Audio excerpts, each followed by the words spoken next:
Hi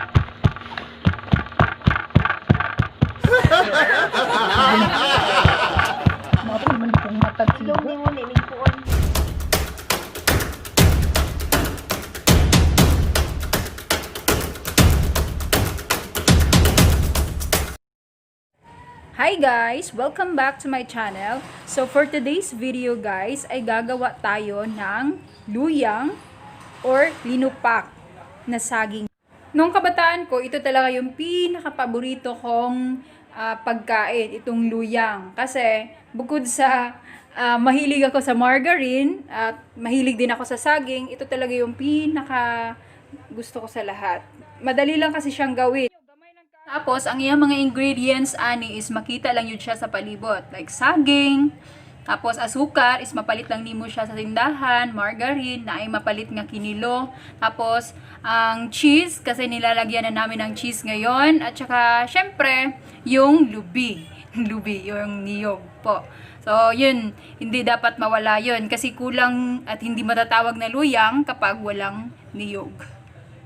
So, ang amo ang tiglubok karon si Anyen. So, mo ni si Anyen. So, katong sa childhood story nako, siya to ang bida. Katong si panuklod dito. O, moto si Anyen to. So, mo ni siya, tiglubok na siya karon.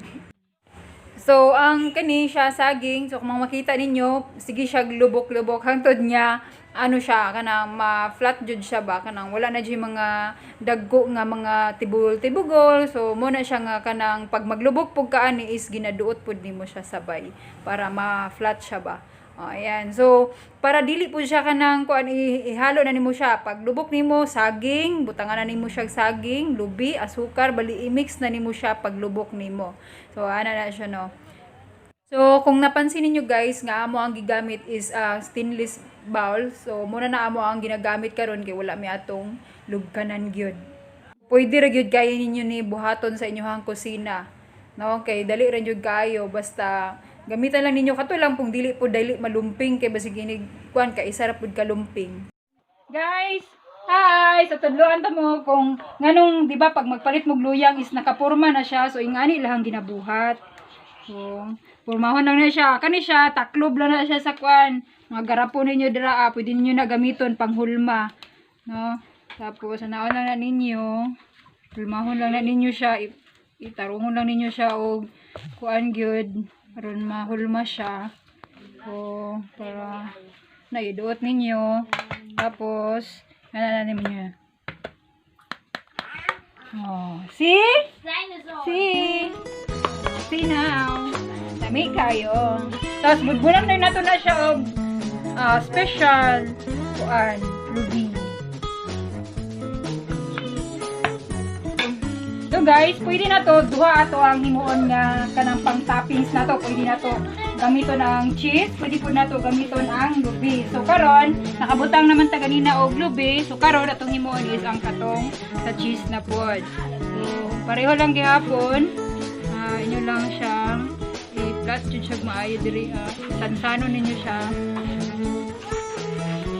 para magka siya tapos okay so ang toppings pareha lang siya og kada kung nagkuan mo kuan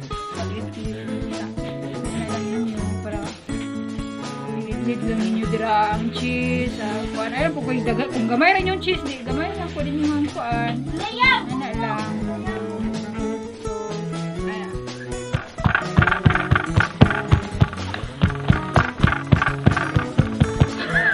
Sige. Mata naman yung matag.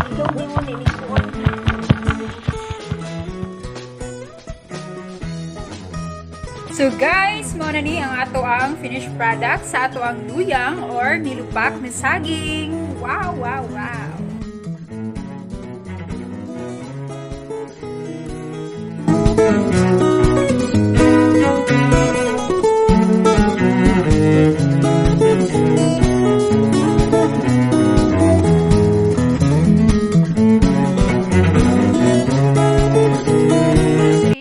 Dapit sa kuan kanang mga bulakan no ang luyang.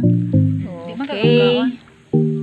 So So, usa itong itanaw karon te, Jurassic World. So, nagtanaw may Jurassic World. See you in my next video!